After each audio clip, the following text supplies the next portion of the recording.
మనందరికీ ఏదో ఒక సందర్భంలో ఈ డౌట్ వచ్చే ఉంటుంది కదా. నీతి నిజాయితీగా బతుకుతున్న వాడికేమో ఇంట్లో అన్ని కష్టాలు, అసలు ఏది కలిసి రావట్లేదు.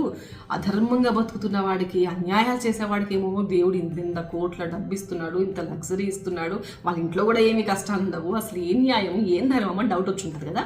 ఎగ్జాక్ట్గా ఇదే డౌట్ మహాభారతంలో ధర్మాన్ని తూచా తప్పకుండా పాటించే ధర్మరాజుకు కూడా వచ్చింది.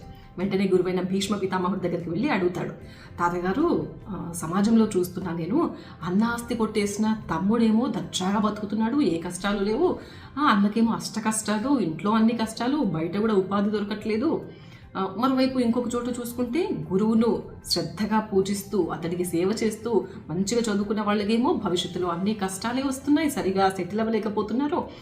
అన్యాయాలు అధర్మాలు చేస్తున్న వాళ్ళకేమో వ్యాపారంలో అదృష్టం కలిసి వచ్చి కోట్ల డబ్బులు చేస్తున్నాయి, ఇదెక్కడి ధర్మం అని అడుగుతాడు. అప్పుడు భీష్మ పితామహుడు నవ్వేసి, వాళ్ళు ఇప్పుడు అనుభవిస్తున్న లగ్జరీ అంతా కూడా ఒకప్పుడు వాళ్ళు చేసుకున్న పుణ్యకర్మల ఫలమే, అదే జన్మలో కావచ్చు, పోయిన జన్మలో కూడా కావచ్చు. ఇప్పుడు వీళ్ళు అనుభవిస్తున్న ఈ కష్టాలు ఏవైతే ఉన్నాయో వాళ్ళు పూర్వజన్మలో చేసుకున్న పాపకర్మలు కావచ్చు, ఈ జన్మలో వాళ్ళు తెలుసు చేయలేకో చేసిన అన్యాయాలు కావచ్చు. సో ఎప్పుడైనా సరే ధర్మమే రక్షించబడుతుంది. అయితే ఇక్కడ ధర్మం అంటే ఏంటి అంటే తపస్సు, దానం, పెద్దలను సేవించడం, అలాగే అహింస. ఈ 4 కూడా ముఖ్యమైన ధర్మాలు. తపస్సు అంటే ఇప్పుడు అడవుల్లోకి వెళ్ళి తపస్సు చేయమని కాదు, ఏదైనా శ్రద్ధగా బతకడం, నిజాయితీగా ఉండడం, ఇచ్చిన పని కరెక్ట్గా చేసుకోవడం, పక్క వాళ్లకు అన్యాయం చేయకుండా ఉండడం.